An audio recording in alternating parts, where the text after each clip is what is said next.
Skin. Yeah. Eye. Ear.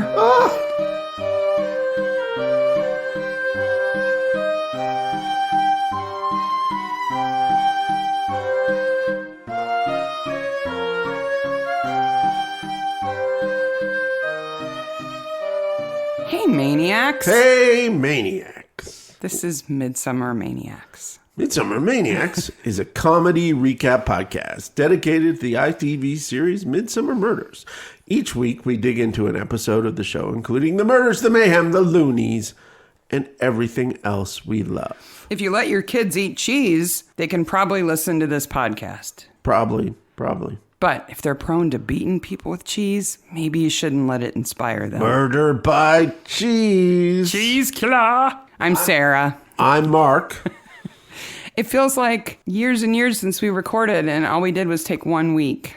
We took 1 week because our dear sweet Fanny passed. It was a week that felt longer than a week, though, I have to admit. It did. And thank you all so much for all of the love we received. You guys were fantastic. Yep. We struggled with, maybe we should just go ahead and record.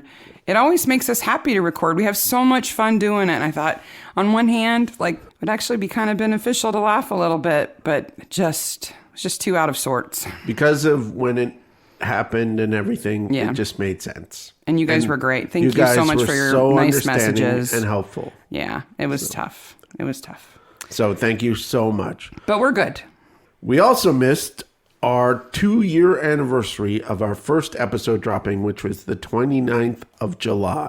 2019? Yes. Wow. Which seems like a million years ago. That was in the before times, you know? Like, we had no concept what the world was going to be like 9 months after that, 7 months after that. 24 months after that, We still don't really know what's going on. Yeah, because this is episode 95. Yes. We're almost at 100 episodes, which seems so weird also. That's crazy.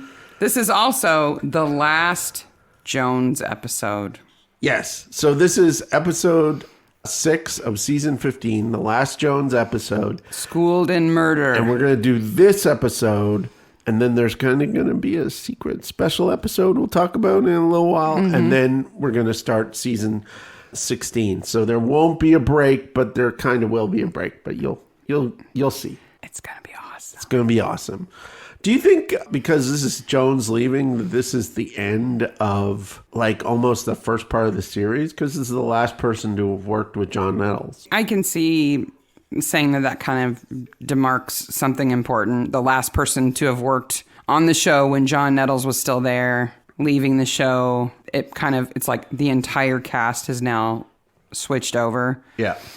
But to me, the Barnaby change is a much bigger change. So to me, that's when the show really changed. That's completely understandable. Going from Tom to John is big. I just noticed that, so I thought we should talk about it. But I'm glad that they kept Jones through that transition, because if they had swapped everybody, Jones and George were there through the transition, and I thought that helped it. I think that made it better. I think so, too. And Jones sticking around for a whole season after, I think, is a good thing. I think so, too. Yeah. And I miss him, but the show continues on and is great, so... Doing great stuff now. So. Yeah, and we see him again. Yep. So this episode is filmed in July and August of 2012. It must have been actually cool in those caves in July and August. The whole idea of the caves is that it's the same temperature year-round. Yes. So, no. Yes. Broadcast date... 30th of January, 2013, 6.89 million views, directed by a guy named Andy Hay and written by Lisa Holdsworth. I did some digging on this woman. Mm-hmm. So do you know anything about her? I know she wrote this episode, and then she goes on to write several more. 4 Midsomer episodes. Mm-hmm. She also wrote All Creatures Great and Small. Yeah. So the episode in the new version of All Creatures Great and Small, where there's a racehorse and a big ethical dilemma. Maybe she's an animal person, because one of the other Midsommers she wrote is Red in Tooth and Claw, the werewolf episode. Yeah. So that we did a mini episode that Father Brown is in. But she's also the chair of the Writers Guild of Great Britain, which is kind of crazy and amazing. But there's one more amazing thing about her. What's that? We're going to interview her this week. Yes, we are.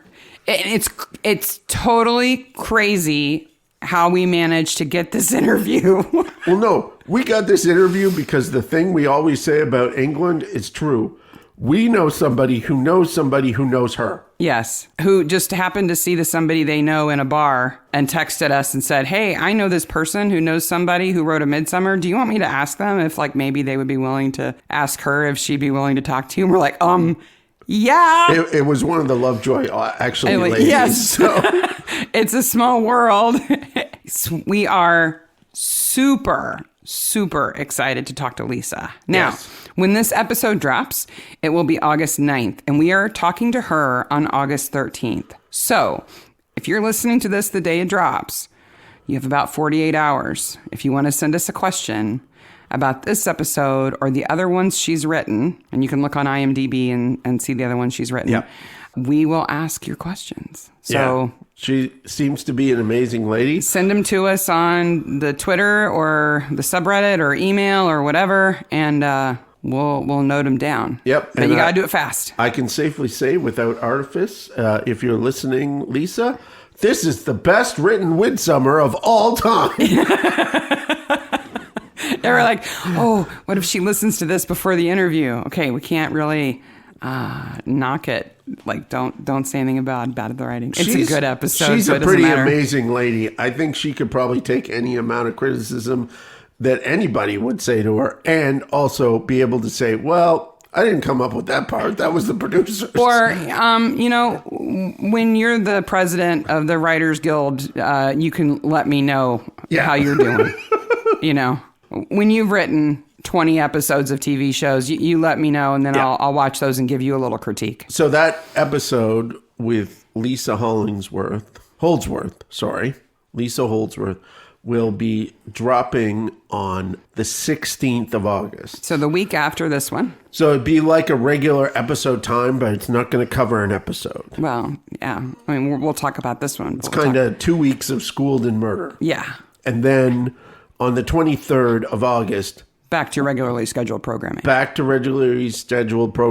And I got to tell you, August is the most insane month of all time, right? I think August 2021 will go down as the busiest month ever. Mm-hmm. You and I are both going back to work. Mm-hmm. We have 4 children starting school.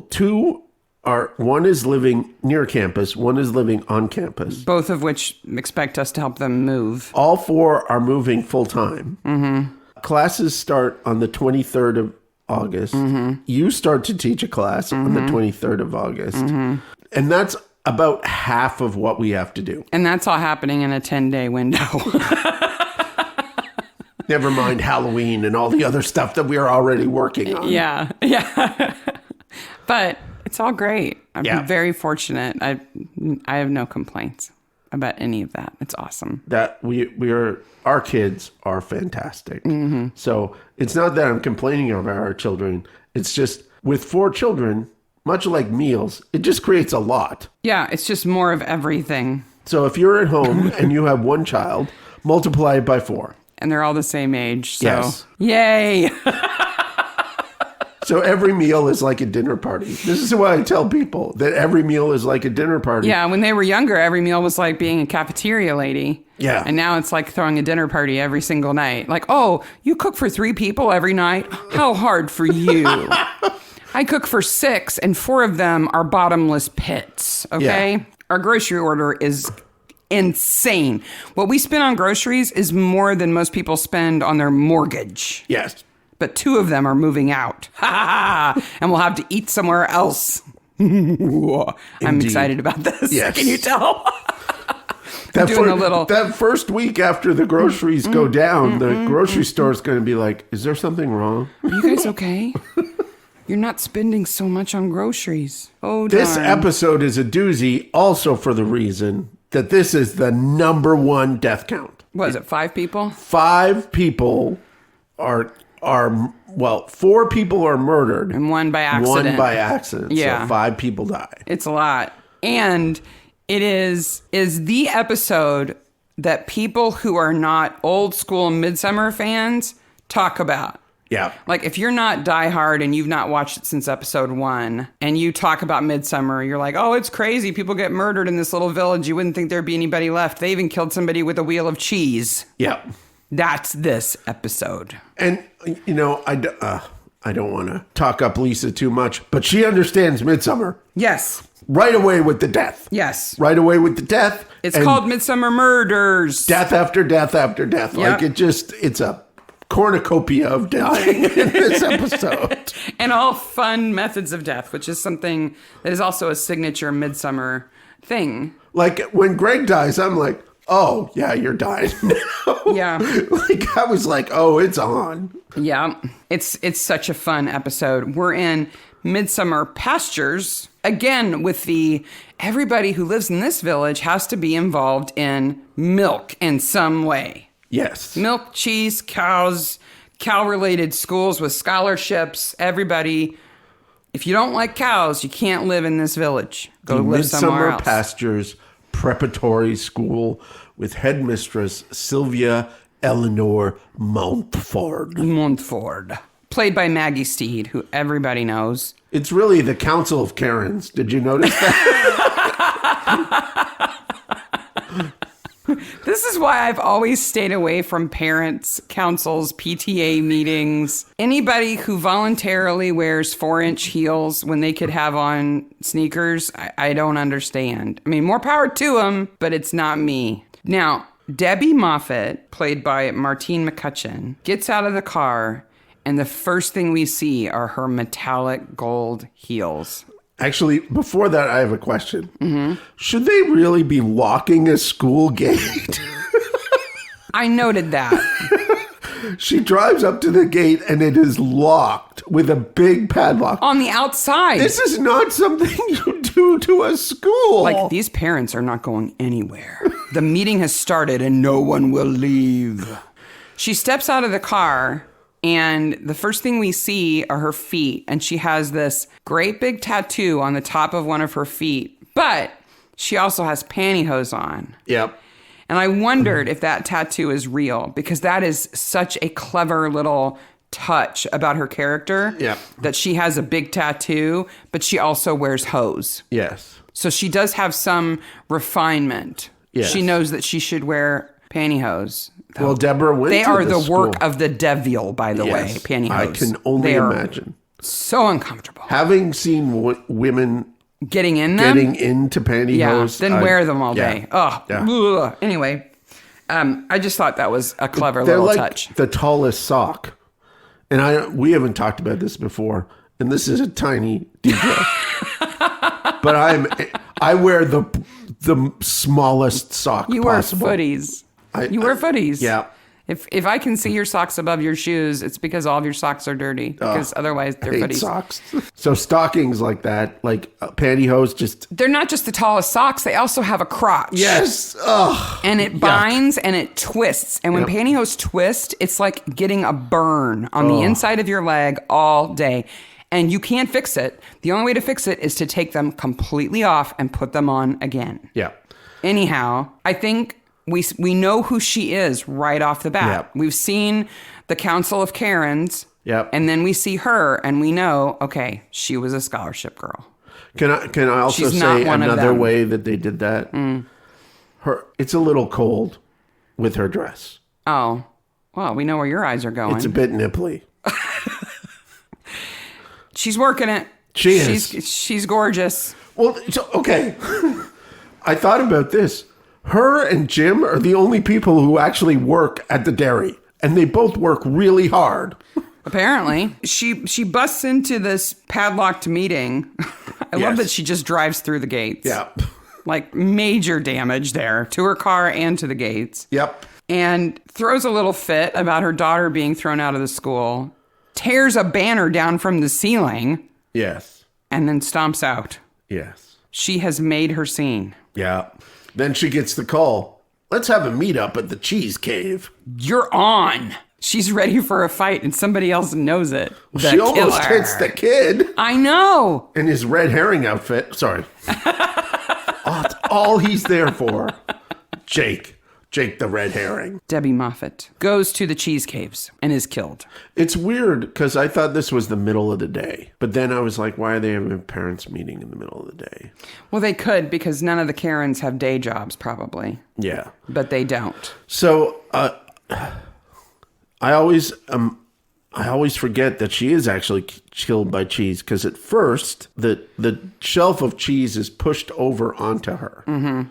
And then somebody picks up the cheese and smashes her head with it in such a way that it leaves no mark on her head and no broken cheese around it. Welcome to my hell. Okay?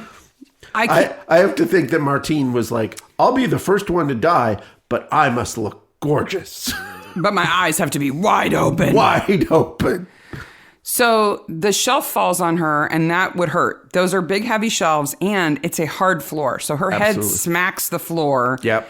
And the weight. It's easy to see that she might be dazed. That would definitely daze you, probably break some ribs. Yep. Maybe a concussion. Yep. It might even crack your skull open hitting the floor that hard.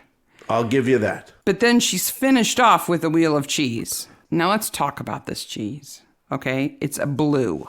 Yes. Which is a soft cheese.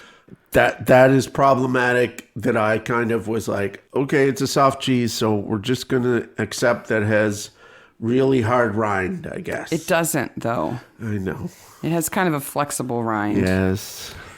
So being the nerd that I am, I go online and find a force calculator based on the weight of a typical wheel of blue cheese, which is 16 to 18 pounds. Okay. Assuming that the person who wielded it, Haley, lifted it to her maximum height. Let's say she holds it way up in her arms, let's say 8 feet. Okay. And drops it from there, even with force. It takes over 1,000 pounds to actually shatter a skull, to break a skull. Yeah. You cannot get that No. from a wheel of cheese. So in my mind, though we don't see her do it, she must smash her with the wheel of cheese over and over and over again. She must, but still leave her looking perfect. It must be a good rind. Yep. That it doesn't go splook all over her. Because, blue cheese, mixed with blood, in your hair. It would be bad. It'd be nasty. When I was looking for images for this episode, there are a lot of images of Martine with the wide eyes for this episode. She's got pretty eyes. Yeah. So it's understandable. Do you remember her in the Bertram's Hotel, Miss Marple? That's where I first noticed her, and I thought she did so well in that. No, you had to have noticed her in Love Actually. Well, yes, she's in Love Actually, too. That's right. Though she plays kind of, isn't she start out as a maid in Love Actually, too? Not or a maid, secretary like or something? Like an assistant. Yeah. Who falls in love with the prime She's minister. a maid in Bertram's Hotel. That is, as far as I'm concerned, the version of Bertram's Hotel that has Martine McCutcheon in it is the best version of Miss Marple's Bertram's Hotel. Yeah, so that's a Geraldine McEwen episode. She is brilliant. Mm-hmm. But in addition to that, in that episode, it has Peter Davidson is in that episode. Mm-hmm. Mark Heap is in that episode. He was in Spaced and a whole bunch of other things. And it has the woman who sings. She plays Amelia Walker. Mm-hmm. She does the jazz singing and everything. And then there's Danny Webb as the guy with the hats, who is brilliant. No hats for you. No hats for you. If you haven't seen that version of Bertram's Hotel, even if you're not a big Marple fan, go watch it. It's so good. It has Stephen Mangan as the inspector. Mm-hmm. He played Dirk Gently in a series. He's a great actor. Him and Martine have a kind of thing. Yeah. Yeah. It is best described as lovely. It is. It's beautiful. Absolutely lovely. The whole episode. Let's talk about cheese caves. Okay, cheese caves. So I'm sure you understand roughly why cheeses are sometimes aged in caves. caves have a kind of a uniform temperature year round, and it's a good temperature for cheese. It's not too hot. It's not too cold. They have kind of stable levels of humidity, but they also are homes to unique bacteria, which sounds bad, but it's actually good for some cheeses, right? So there are plenty of cheese caves around the world. And of course, when you go to France and stuff, they're more likely to be natural caves, real caves. In the U.S. What are these markings on the wall? Oh, well, pay no attention to them. Let's put the cheese in here. Why are there handprints and buffalo painted on the wall? 40,000-year-old art or cheese. In the U.S., most cheese caves are man-made. They're like I wonder, there's a giant man-made cave not far from here in Kentucky. I wonder if they keep cheese in there. No, but there's one in South Bend where they keep a lot of cheese, but it looks like a bunker. It doesn't look like a cave. It doesn't. They don't even fake it. It's a room underground, but it's like 2 stories underground, right? It's not a basement. No. But what I didn't know about cheese caves is that in the U.S., the biggest cheese cave in the world is in the U.S. Okay. It is a man-made cheese cave. Okay. And it is where the United States government keeps the U.S. cheese surplus. Wait a minute. A U.S. cheese surplus? Now, okay, I understand that there is a U.S. gasoline surplus. Mm-hmm. Okay, it's a strategic reserve. That makes complete sense. Yeah. I understand in Canada that there is a maple syrup reserve, which also makes sense because the economy in certain parts of Canada is really based upon the amount of maple syrup that is in the market. But I did not know there was a U.S. cheese strategic reserve. Okay, so it's not strategic. Okay, it's no strategery. This is the big difference between the ones you're talking about and the ones I'm talking about. The ones you're talking about are like, this is a commodity that is so key to the economy that if we ever had some disruption in the flow of it, it would really disrupt things. So we need to have a strategic reserve so that if prices fluctuate or supplies fluctuate, we can put this stuff back into the economy and keep things going, right? That is not the case with the cheese surplus. Okay, the cheese surplus? The cheese surplus is the result of lower demands on dairy for a period of time, and the U.S. saying, well, if we've got more milk than we need, let's turn it into cheese. Cheese lasts. It'll last right? longer. But then it got weird. Okay. Because Ronald Reagan decided that cheese was good for everybody. Okay. And so we would weaponize the cheese surplus against poor people. Okay. And say, if you're poor and you're on food stamps or some kind of subsidized diet, guess what? Government cheese. You get the government cheese. Yeah. There's even pictures of him waving around these cheeses. Now, this is not a wheel of cheese. No. No. They're like cheese logs. It's a brick. Yeah, it's like a brick of cheese. It's like Velveeta. Yeah. It's somewhere between American and Velveeta, but it is made with milk. I ate government cheese as a child. By the way, for the rest of the world, processed cheese is called American cheese in America. And Velveeta is like processed cheese food. Yes. Is what they have to call it. Yes. Okay. But this stuff is made with milk. And I ate it as a kid. We didn't have a lot sometimes, and so we ate it as a kid. It does make a really good grilled cheese. I'll give it that. Yep. But there is now, if you want to have some fun on Google, just searched for U.S. government cheese conspiracy. Oh. Because there are people who think that it was purposeful, that it wasn't like, what are we going to do with 1.9 billion, with a B, pounds of cheese? Wow. I know, we'll give it to poor people.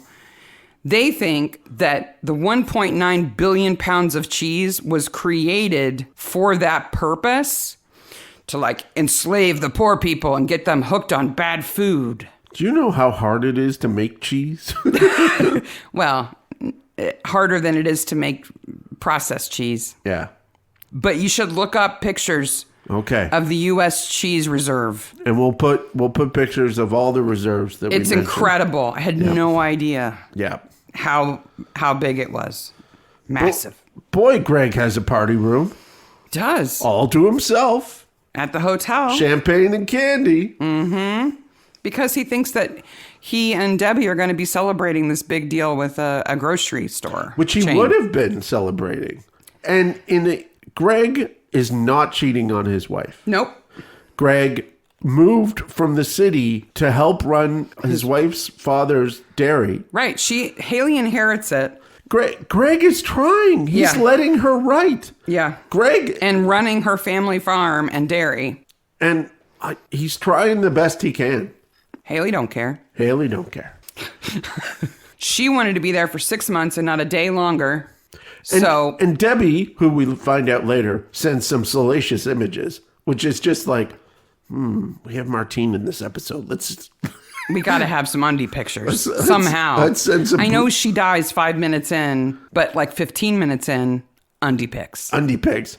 But she sends those to the husband of Oliver Ordish. Yeah, Oliver Ordish.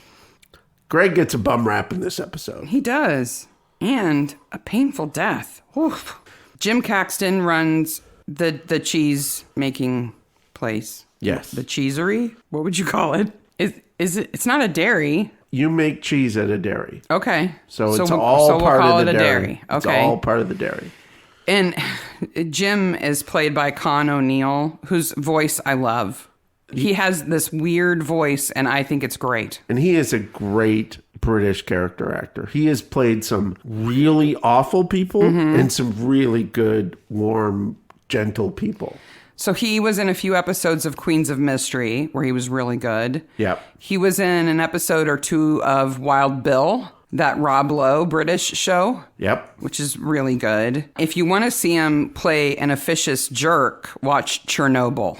Yes. Because he plays one of the Soviet government officials to a T in his polyester suit and his greasy hair. So what do you make of Jim Caxton? Is he cheese obsessed, or is he just like socially awkward? He is a number of things. First of all, he is all about cheese and making the best cheese possible. He's dedicated to it. I think he's really dedicated to cheese and the process in which you make cheese. Also, he is so in love with his dead brother's wife. And that, I think they do a great job of how the both of them have guilt and attraction to each other. Like that's a tough row. Yeah. You know? Like how long do you wait? Especially since his brother killed himself. His brother killed himself. Like, that is tough. And they do a complex job of that. But really in well. most scenes, Caxton is like, what people? It's only cheese. Yeah. Like, there's a dead body, so my cheese. Yeah. So she was murdered, so my cheese. Yeah. He's a little cheese obsessed. He's a little one-track minded about the cheese. Yes. But I think they do a good job of expanding. Like, that's what you think at first. Right. He's deeper than that. But initially, he's like, cheese, then people. Yes. Don't mess with my cheese, man. I have a note here that they go to the school where they meet Karen of Karen. In the Karen meeting. Well, they say, are they yummy mummies or Stepford wives? Yeah, so Stepford wives. Do you know about Stepford wives? So tell me what you know about Stepford wives, and I'll tell you where you're wrong. Okay, so what I know about Stepford wives is it was a book. Yep. That was also made into a movie. Couple of movies.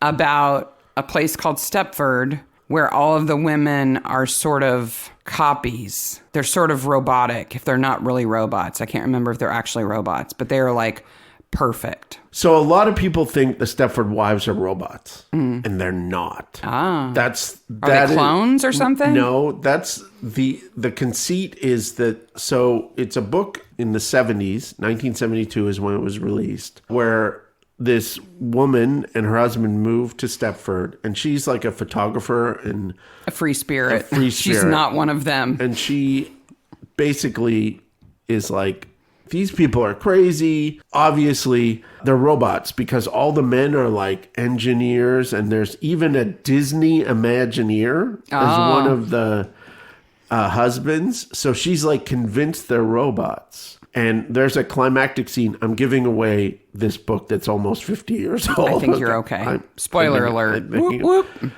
Where she says, if I can cut this person's hand for you to prove to me they're not robots, I'll believe you. And if it bleeds, we can kill it. Yes. Essentially what happens is the book cuts just before she cuts this woman's hand. And the next scene we see her completely brainwashed. Ooh. And submissive, and she's one of them. So it's all brainwashing. I could have sworn it was robots. I thought they were robots. Ira Levin is quite the guy. He wrote the book? Yeah. Okay. This is what else he wrote. Okay. Let's start small. A Kiss Before Dying. Do you know this movie, Kiss Before Dying? It's got Samuel L. Jackson in it. A really good sleeper hit from the 80s. Okay. Then he wrote that in 1953, and there's been 2 remakes of that. I'd like to see one of them. It's about a woman who's an assassin who loses her memory. Then he wrote Rosemary's Baby in 1967. Okay. Stepford Wives in 1972. Boys from Brazil in 1976. And then he wrote and directed Death Trap. Wow. The play. Mousetrap. No, Death Trap is a movie and a play. Okay. Mousetrap. It plays off Mousetrap. Okay. So it's not Agatha Christie's story. It's a homage to it. Yes, so and she doesn't get royalties. There's a movie of Death Trap with Christopher Reeves in it. Yeah. Yeah. That guy was hitting them out of the park one after another. Yeah, he was. He had a good 70s. Well, and I think it's a good reference. It's an apt reference because especially when the Parents' Council, the Council of Karens, find out that Debbie's dead. Yeah. This woman that they all hated, they're all like holding each other and pretending to be super sad in all the same way. I'm glad that Jones and Barnaby are both like, this is a pile of crap. We know this is a pile of crap right now. Yeah, we've been around these kind of people before. Yes. And Beatrix is the perfect representative of them because when she's face to face with Barnaby, she's like, oh, poor Debbie. I mean, we went to school together. Yeah. And as soon as he turns his back, her face just drops. Yeah. Like, I'm done acting. On to the next thing. We received a letter that she had an inappropriate relationship with a married man. I'm like, you're in Midsomer, woman. Who's not? Can you imagine being called into your kid's school and them questioning you about your love life? Oh, no. No. That is right out. Right out. When Sylvia Montford talks to Barnaby about the scholarship, the dairy scholarship. Yes. Parents must refrain from liquor, body language, brawling, games of chance, dice, or playing cards, blasphemy, or Congress outside of wedlock. And I think they all do all of them in this episode. Mm-hmm. So are we supposed to think that Debbie, who is a mother, yep, is divorced or widowed? Because God forbid she not be married to Holly's dad. Yes. Holly can't even start to go to school there because just her existence would break one of the rules. Yes. So she must have been divorced or something. We never hear anything about, Holly's only a blip. Yeah. So Holly soon disappears. Holly's grandmother, Debbie's mom, doesn't even get a credit. No, she did. In the mom, I got a part situation, she's last on the totem pole. I looked hard for examples of other like real world scholarships of any sort that have parental requirements. Yeah. And other than scholarships based on the fact that your parents graduated from the same school or some kind of ethnic or religious thing in your family, I couldn't find any that had requirements for parents. They're all about the kids. Yes. Now, I did find a lot of weird scholarships, though. Oh, okay. Like the nudist scholarship. Whoa. For kids who come from, what do they call them? Naturalist families. Yes. And want to pursue naturalist studies, lifestyles. Duck calling scholarships. Whoa. There's one called Gamers Helping Gamers that's for college kids who like to play Magic the Gathering, the card game. Oh, that's good. There's a parapsychology scholarship. My favorite is the scholarship for aggressive scholarship applicants. Oh. It's a scholarship that goes to someone who has applied for the most scholarships. So you have to give them a list of all of the ones you've applied for. Do you know what scholarship I got when I was going to school? No. I got money from the Women's Institute. Oh, the WI? WI. Jam in Jerusalem? Did Yep. you have to make jam to get it?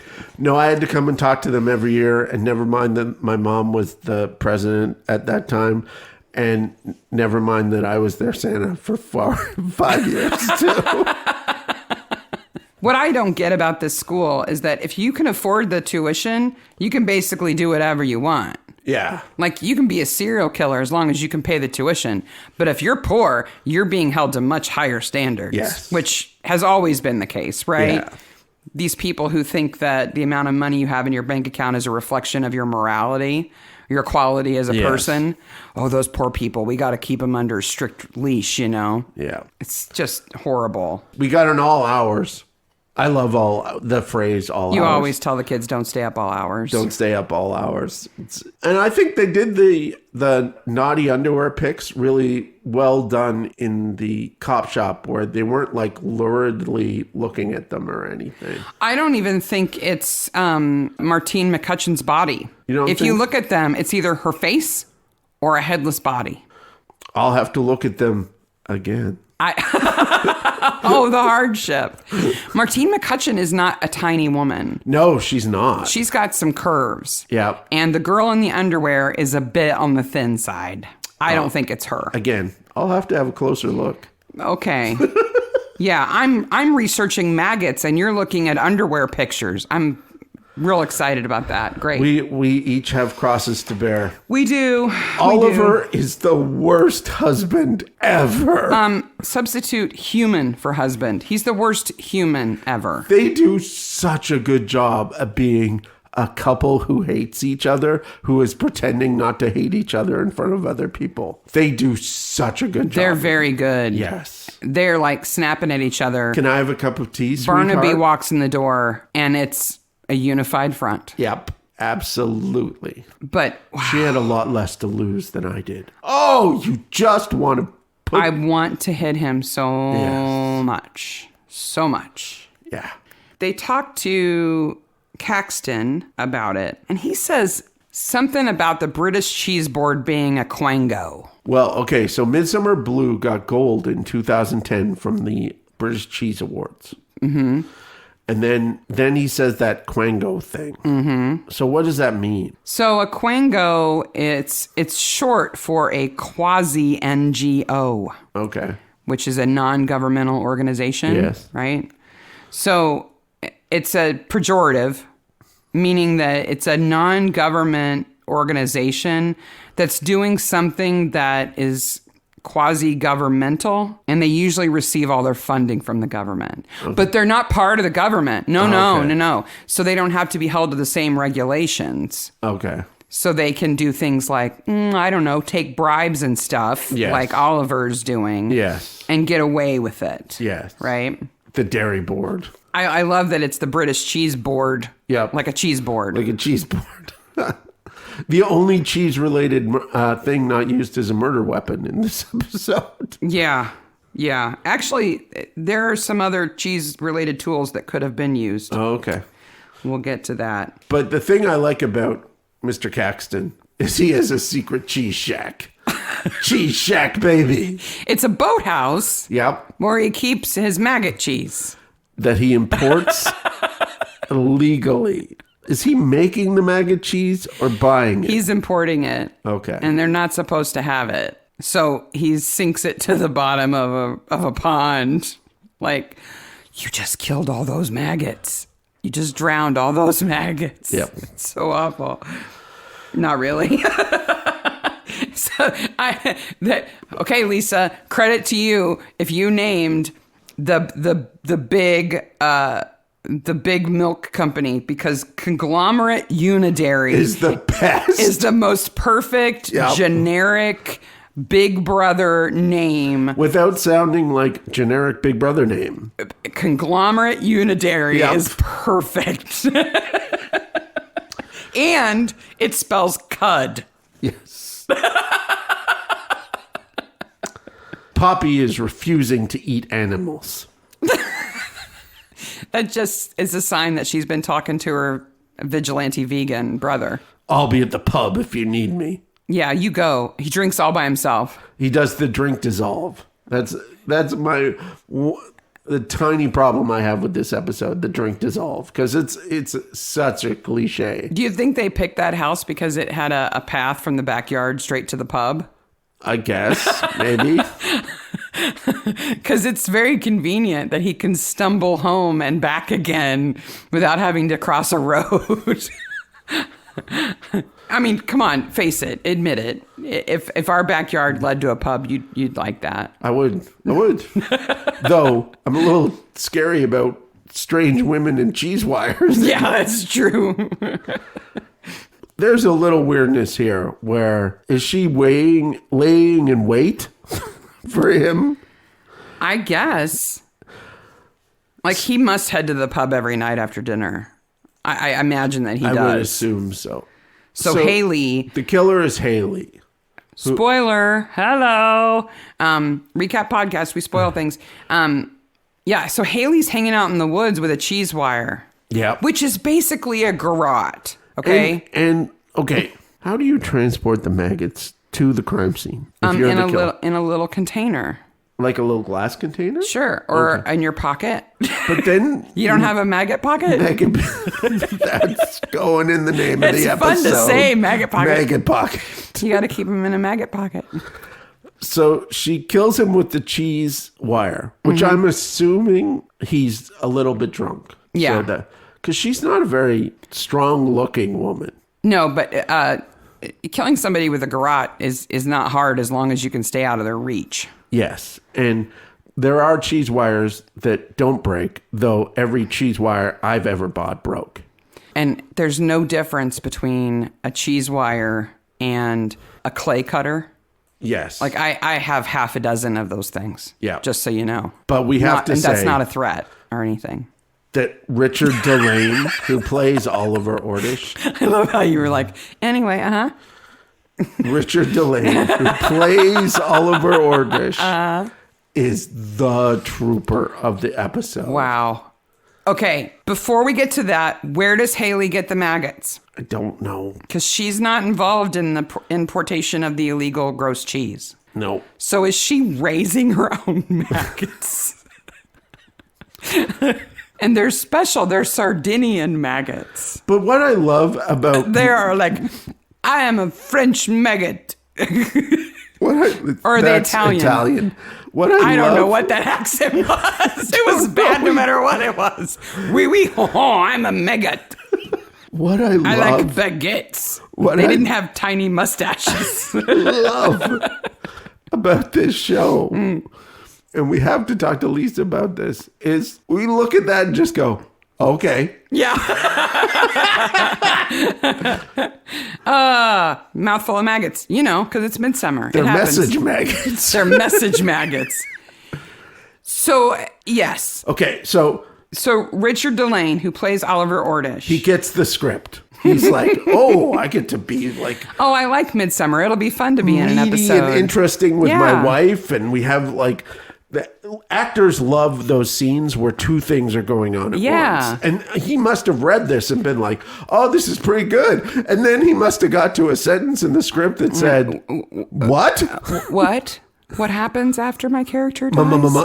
What? What? Maybe they left it out. And they sprung it on him on the set. So he has... Wait a minute. I know that guy. He's a maggot handler. Why is he here? I saw Steve the maggot handler, and I want to know why he's on set. Because they're my mouth. Oh, okay. They're going in my mouth. I've already signed the contract. The only other time that we've seen maggots... This is the second appearance of maggots in Midsomer. Yes.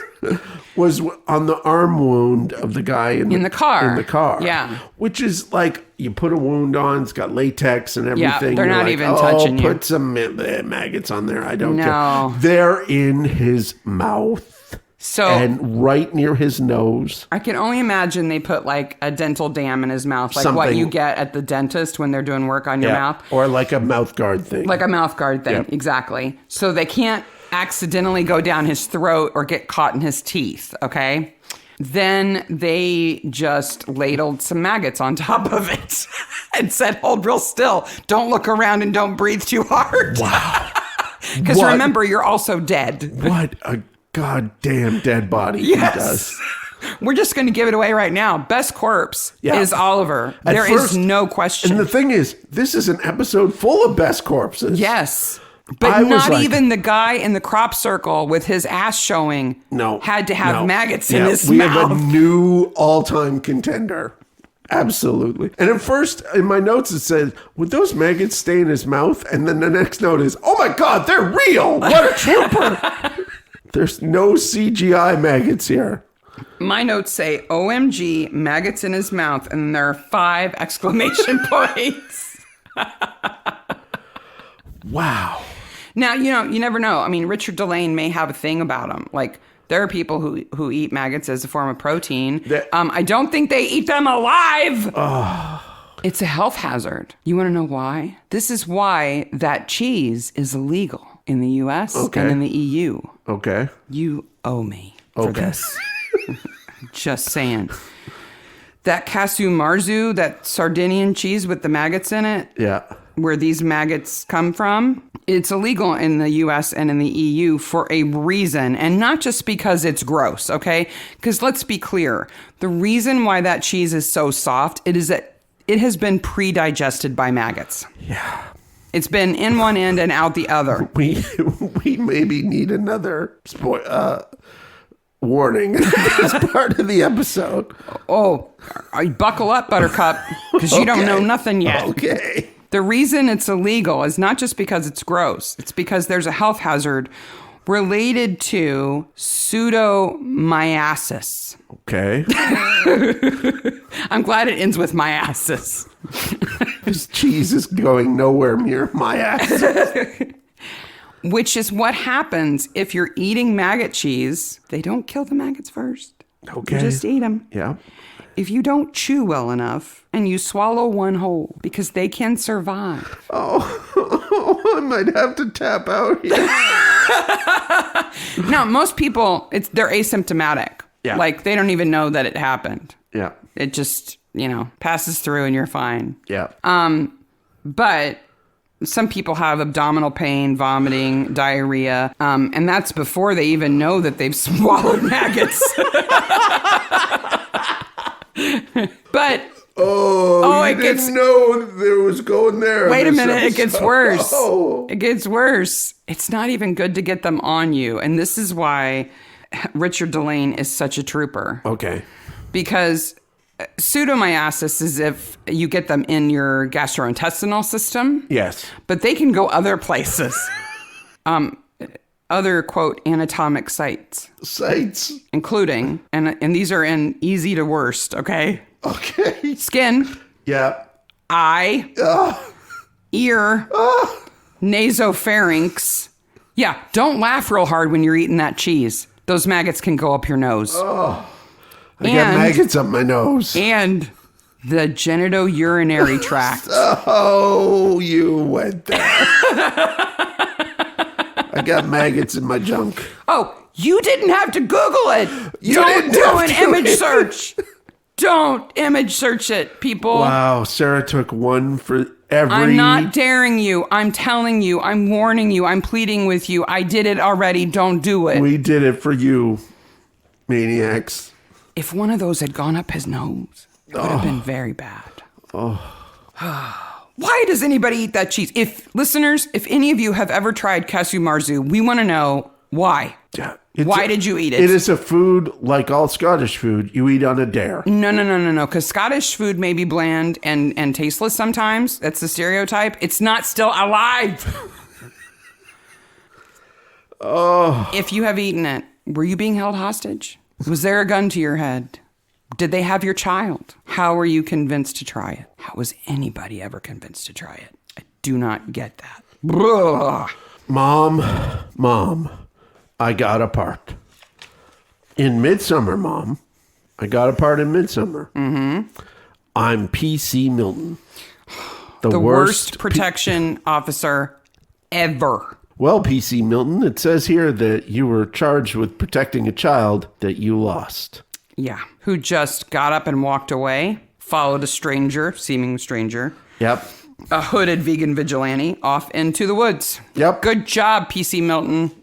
Way to go. You don't even get a first name. She doesn't deserve a first name. Yeah. She's bad at her job. After Poppy wanders off, they're interviewing Beatrix in her living room. And there is a beautiful painting above her fireplace. It's just gorgeous. It's a portrait of a woman with, with a hat in her hands. It's gorgeous. We'll not put framed. We'll put a screenshot in the notes. I looked it up trying to find the artist. It's so gorgeous. I'd love to know who painted it. The way the light falls on her face is just absolutely... And we're not just talking about that because we need a brainwash after the Maggot conversation. It really is a pretty painting. So if you recognize it, let us know who you think it is. Boy... so much. It's a good thing he didn't swallow him by reflex. Ah! Okay. So we're done. much happens in this episode. Oliver's taking bribes from Gregory. We have not even talked about the dog in this episode. No, we'll talk about him all at once. Yeah, at the end. Yeah, and about the anniversary. Yeah. So we find out that Oliver was dirty. Yep. Right? He's taken bribes from Gregory. Yep. Putting him in a secret account in exchange for helping Gregory get Midsomer Blue into like some supermarket chains and making a deal with, a big... It's a bit payola. It's not really the worst crime that Oliver does. No. He certainly doesn't deserve maggot mouth for it. Nobody deserves maggot mouth. Nobody. I hope he got a bonus fee for that as an actor. That dude took one for the team. Phew. Whew. Then poor Poppy, she runs away, they find her, and then she gets stuck with the world's most boring babysitter. Okay. The babysitter who doesn't even get a line. Her name's Emily. She says hi. Yep. She says hi. No, she says hi. And then PC Milton does all the talking for her after that. Hi. And Poppy goes, hi. It is the height of Mama got apart. It is. Why do I get stuck with Emily, Mom? Yeah. Don't we have a fun babysitter? Yes. Oh, it's Emily. Let me row out these cheeses into the middle of the river and throw them away in the most suspicious ways possible. I don't care how he gets rid of them. I mean, kill it with fire for all I'm concerned. That is some gross crap in that bag. Do whatever you gotta do, Jim. Make it go away. Ugh. Then Gregory gets killed, right? Yes. Alarm goes off, gets lured out to the barn, gets stabbed with a cheese needle. Yes. Do you know what a cheese needle is? So you put a cheese needle into cheese. They say to put holes in cheese, but isn't it to check the inside of the cheese when it's being made? Yes. So cheese needles come in two styles. Okay. There's one that is like a tiny straw. So you stab it in, and when you pull it out, you get like a tiny core sample of the cheese. It's like a core sample of cheese. Yes, but it's very tiny. Yes. The second kind of cheese needle is actually screw-shaped at the end. Oh, that's not what he's killed with. So you stick it part of the way in, and then you turn it without letting it go any further, and it kind of drills in and results in a bit of cheese coming out. Yes. The idea is that you're taking the smallest sample possible because you're not trying to expose the inside of the cheese too much. Yep. And you usually do something to kind of patch it back with the soft cheese anyway. There was no patching of Greg. What they could have used is a Trier. What's a Trier? It is a cheese core sampler.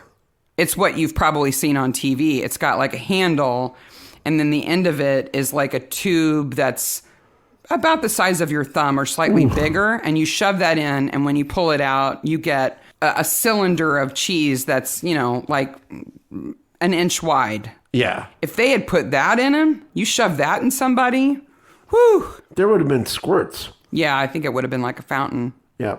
Especially going right into his heart. Instead, Haley just has really good aim, apparently. She skewers them with it. It's for holes in cheese, not cheese makers. Yeah. His wife discovered him. Yeah, she did.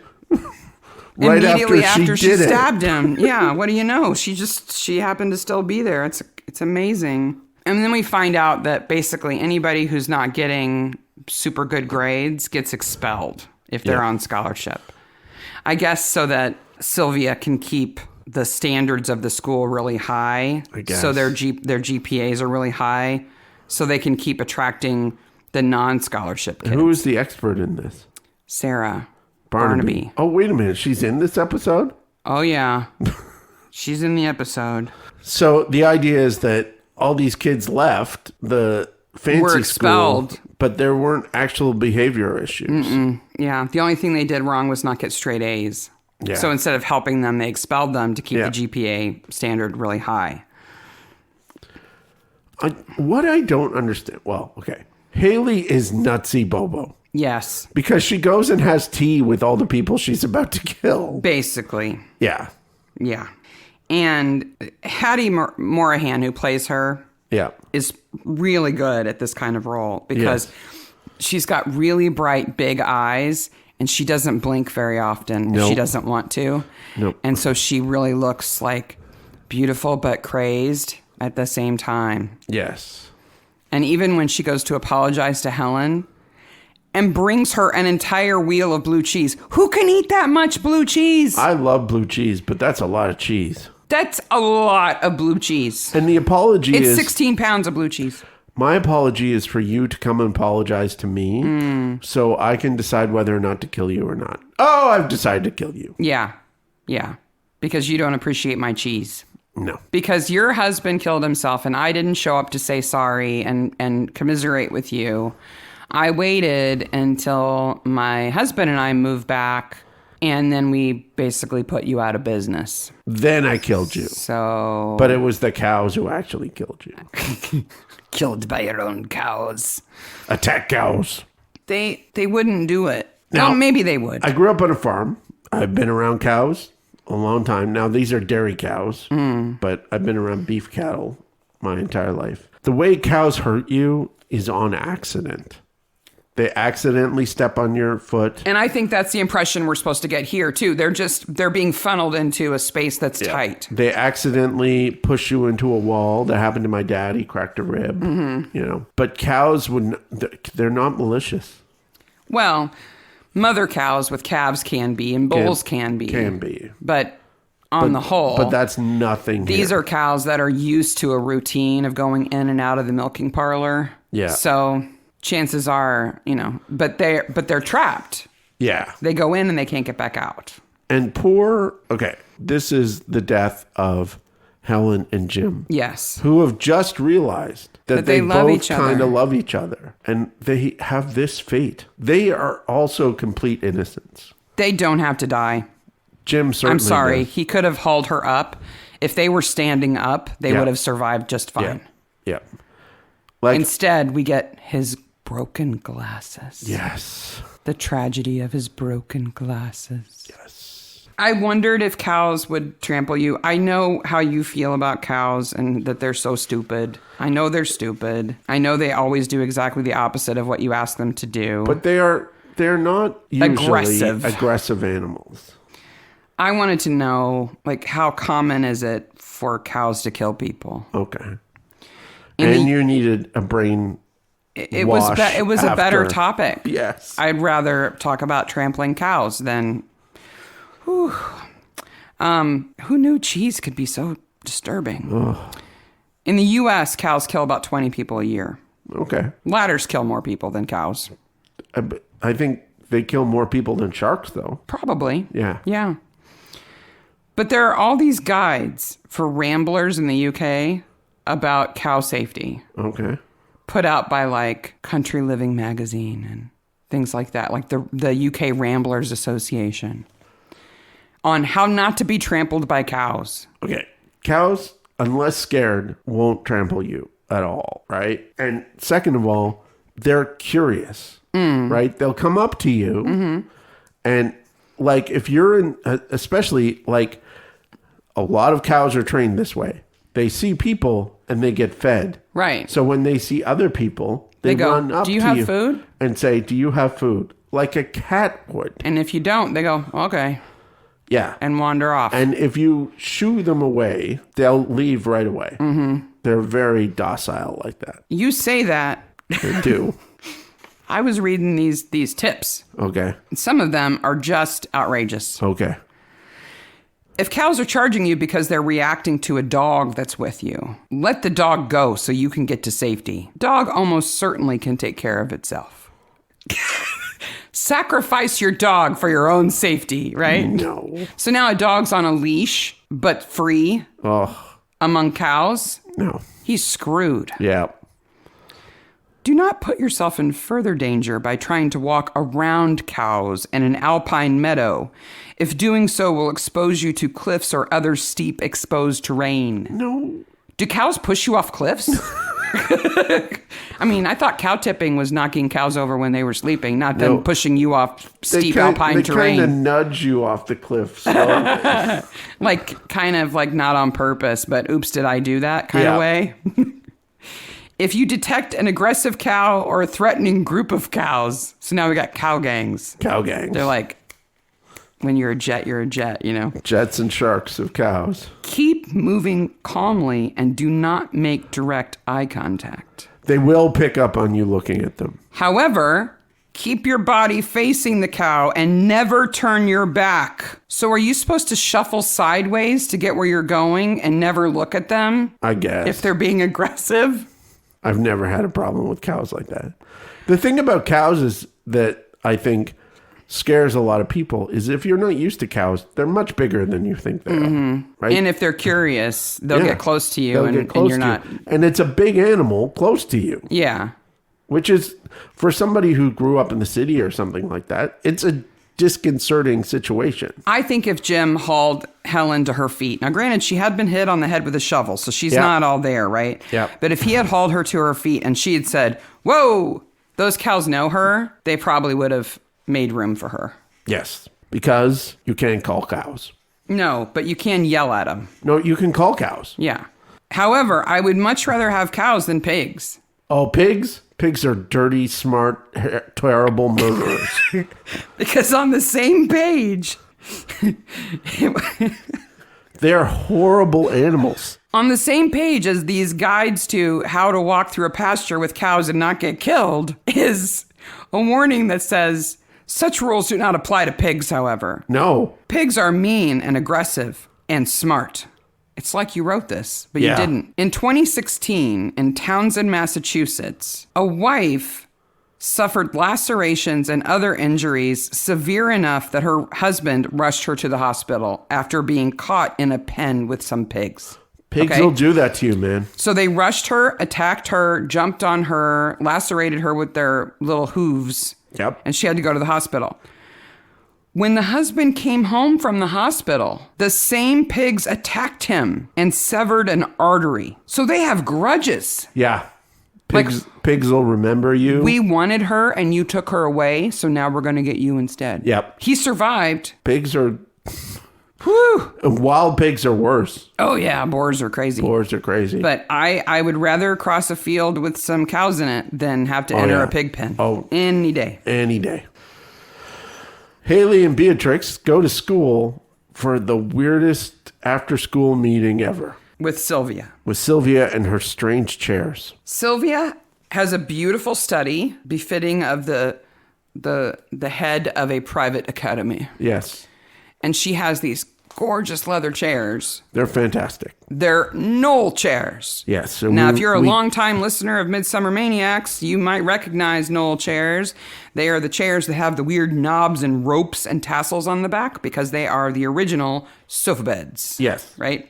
So the idea is that the arms can be, the ropes are lifted off of the knobs that lets the arms lay down and it turns into like a day bed. However, I do not understand Sylvia's chairs. No. They are leather knoll chairs. They're chairs. It's not a sofa. It's usually a love seat, like a two-seater. Yep. Where the sides fall down. The sides fall down, and that makes them flat with the seat. However, hers just have these giant leather wings that you can lower, but they're on top of the arms. Yeah. So there's no way you would ever be able to lay down, but they're also not like, it's not like a desk. The hinges are in the weird place. I don't understand them. And again, I looked all over.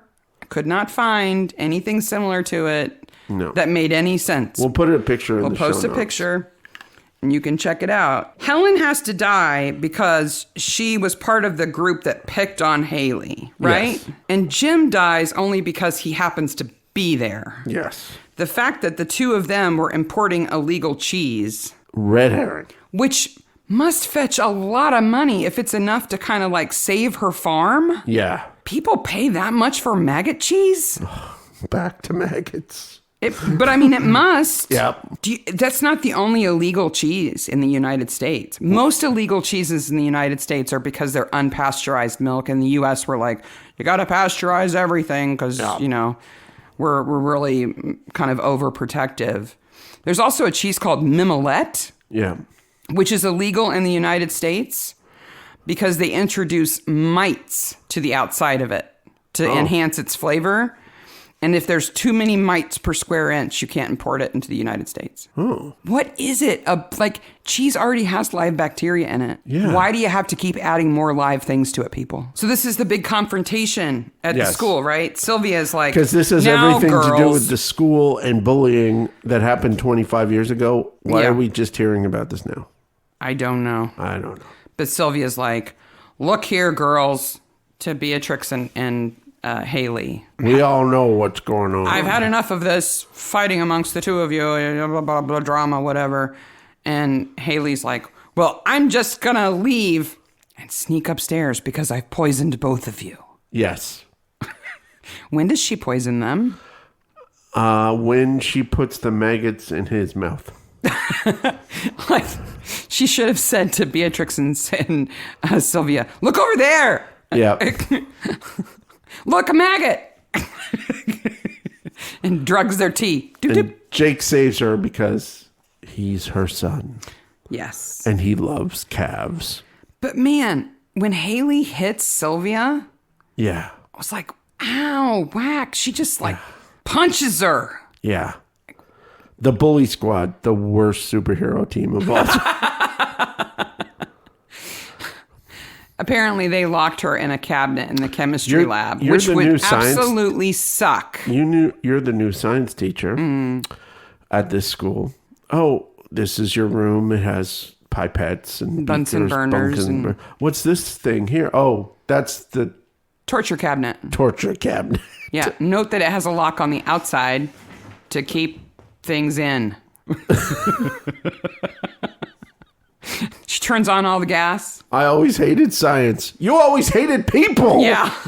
You always hated everything. Turns on all the gas, locks Sylvia up. She easily could have broken through that door, I'm thinking. I don't know. I mean, how dazed is she from getting punched in the head? Yeah, I can imagine Sylvia putting her back to it and just kicking out with both feet. Yeah, she's a big lady. That little brass slider lock is not going to keep her in. But she's dazed from being punched in the head, and now she's being gassed. All the burners are on. It's a rotten egg smell, and it drives Barnaby insane because instead of just opening the window, he starts throwing shit. Well, it's faster than opening it, and you never know. If you slide a window open, it might make a spark. Maybe. But if you throw a stool through a window, no problem. Yep. Jones arrives. Remember Jones is in this episode? Yeah, he is. He certainly, this is his last episode. They don't make a thing about it, but they don't use him all that much either. No. So they arrest Haley. Yep. But Jones says to Sylvia, it's over. As if like she's done something wrong. Yeah. Which I guess means everybody's going to know about your school. I guess. And this thing you're doing to kids that don't everybody perform well knows enough. it already. I'm sure. And like there's a statute of limitations on being bullied in high school. I think there's a limit. You need to let it go. Yeah. Get some therapy. Yeah. Work it out. And it's horrible. It should never happen, but it shouldn't ruin your life or make you kill 5 people. Well, okay. So this is Mark's personal corner here. Okay. I was bullied We're in a high safe school. space. Mm-hmm. I hated living in the country. I never killed anybody. I don't know. What if you had to go back for 6 months? Would you snap? I might snap. I'll remember that next time you want to go home and visit. I'll be like, how long are you going to stay? Yep. Are you going to kill anybody? Do you have a backup plan to get out? Yeah. If your car breaks down, can you helicopter out before you get homicidal? Well, and we need to ask Lisa when we talk to her. Like, is Haley driven crazy because she's a writer and she can't write? Or she just hates the country that much. Or she just hates the country. Yeah. Or it's a combination. I'm sorry. Take the train to town for the day. Yeah. Tell Greg you're going to stay in London with some friends. Yeah. Just get out before you kill people. Jeez, come on. You have alternatives. Speaking of alternatives, there is a B story that we have not talked about the entire episode. Sykes and the Ring. Sykes and the Ring. I like it because we get to see Sykes a lot. We do. He's great. And I felt like I did the research, part of this research before Fanny and then part of this research after Fanny. And it made it easier. Because Sykes is in it and he's cute. Yeah, he's cute. He's such a good dog. Yeah. But he has swallowed a ring. Yes. That John has bought for Sarah for their anniversary. Because he got mixed up with the dog treats. Sandwich. It was a sandwich. Sandwich, yes. Yeah. So he swallowed it, and so Barnaby's keeping him around because he's waiting for him to poop so he can find the ring. And he has a little plastic fork. With a fork. If you were in this situation, wouldn't you go a little bit further away from where people are if you thought you might have to do that? Instead of right out in front of the station? Where people are just passing by all the time? Why does he have to wear a cone? A cone. I guess it's just part of the, he's hurt. Yeah. So he's got to wear the cone and a bandage. Yeah. And Jones and Kate figured this out. Yeah. So they're waiting for the big reveal. Yes. And then Sarah looks at the ring like, oh, I know where this has been now. Yes. Through Sykes' system. I'm sure he cleaned it very well. It's organic matter versus metal. It's going to come off. It's their 15th wedding anniversary. Yes. Which is the crystal anniversary. Oh, he should have bought her some crystal, which would have been worse for poor Sykes. A decanter's not going through there easily. Well, the modern gift for a 15th anniversary is a watch. Oh, okay. That's not any better. No, I don't want to do that. We celebrated our 13th anniversary a while back. Do you know what it is? Candy corn. Lace. The modern version is textiles. See, you should have bought me a blanket or something. They don't really go in order. No, they don't. Have you ever seen this list? I've seen this list, and there are a number of questions on it.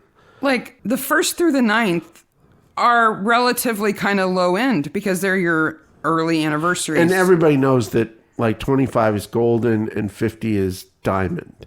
No, 25 is silver. Oh, yeah. 50th is gold. Okay. But your 11th is steel. I've bought you an ingot. Yes. And then they go up in a way that you would expect, right? They go pearl, ruby, sapphire, gold, emerald, diamond, blue sapphire, platinum. But if you make it to your 80th anniversary, wow, which means you were married when you were 5 or something. Yes. Do you know what it is? What is it? Oak. Oak? That's kind of backpedaling, isn't it? Yeah. It should be like the moon. Yeah. Or also, who came up with this? This sounds like some jewelry reseller thing. Well, it's your 3rd anniversary, so it's zirconian. Yeah. Well, for your 6th, the anniversary is iron, but the modern version is sugar. I'll give you some sugar. So this is modern from 1 to 9, okay? Yeah. A clock, china, crystal or glass, fruit, silverware, sugar, wool, pottery, and linen. Those are all silly. You should get your partner whatever you want. Of course you should. Yep. But oak, I'm sorry, if you make it to your 80th anniversary, you get whatever you want. Are you ready for best corpse? So we did Mom, Get Apart. Yeah. All through this. It's the babysitter and PC Milton. Mm-hmm. Okay. Best corpse. Nice corpse. He has maggots in his mouth. Oliver, hands down. No contest. Best corpse of the modern age, perhaps best corpse of all time in Midsomer. At least most committed actor. Yeah, because he's a known actor.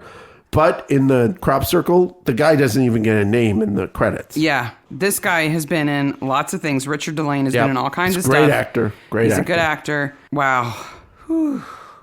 Helen is played by Kate Ashfield. Do you recognize her? Yes. She's been in a ton of stuff. I don't recognize her specifically. She's been the girlfriend in two really good things. One is Shaun of the Dead.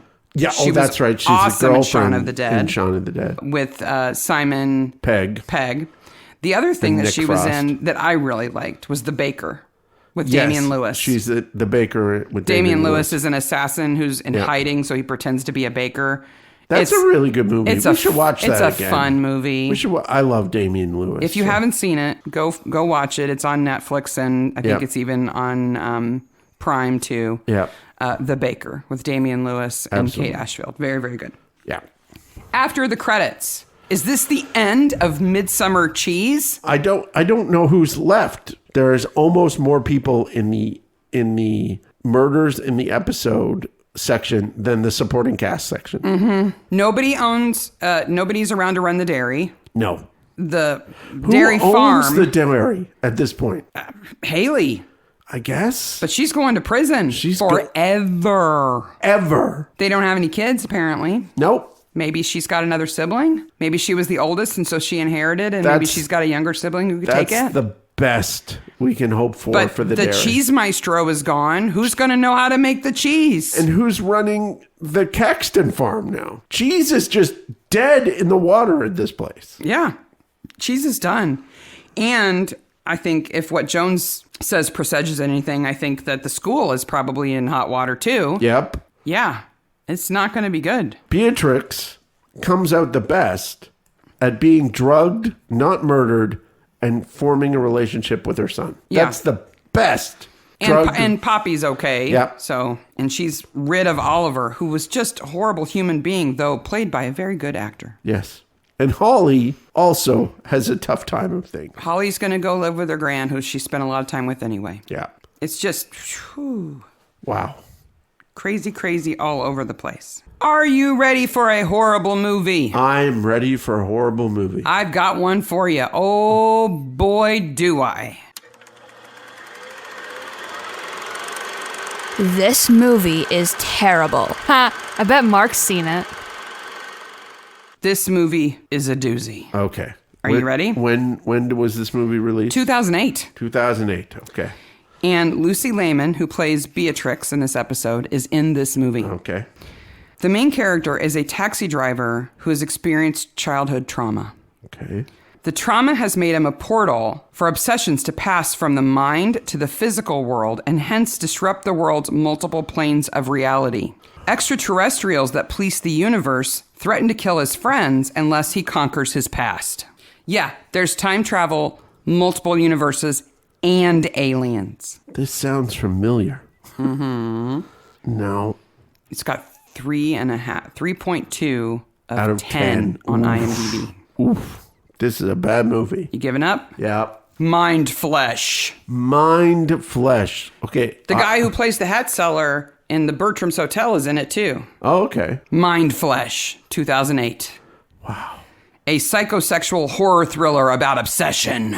Wow. Is that a made-for-TV movie? No. Oh. Theater movie. I got to look that up and watch it, man. Mind Flesh. I'll put more notes about that in the show notes. There you go. I get the point for the week. You do. Hoo-ah. All right. Midsomer Maniacs can be found on Twitter, Instagram, and email. We're also on the Facebook groups for Midsomer and Acorn and the subreddit and anywhere else you find Maniacs. I've really been loving the subreddit lately. There's been lots of discussion about very diverse things. Mm-hmm. And again, I really want to heartfully thank you all for all the love we got. Thank you for fans. your support. It made it a lot easier to get through it. Sarah, we have 2 subscribers away from getting 500 subscribers on YouTube. 2 away. 2. So you and a friend. You must know 2 people. It's like a public I radio have, fund like, drive. You and a friend is all it will take. 10 dozen YouTube accounts. Never mind that we need 1,000 to do what we Yeah. want to do, but we're close to 500. Hey, 500's a mark. every step counts. Yep.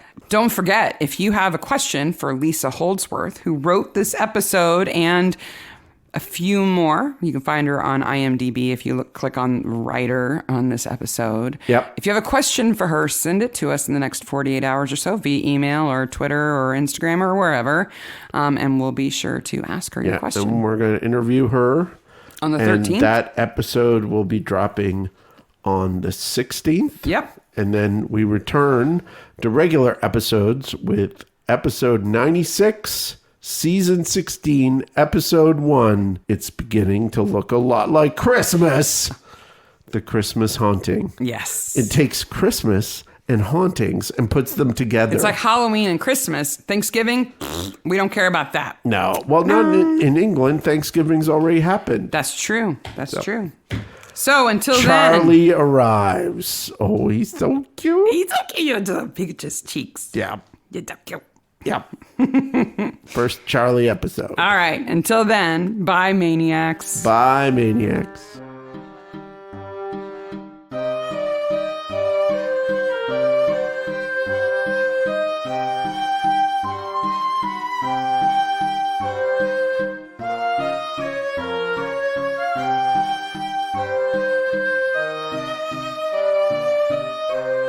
Did you want to talk about her milking parlor? Yeah, so We kind of skipped over it. I But didn't. she's got udder machines.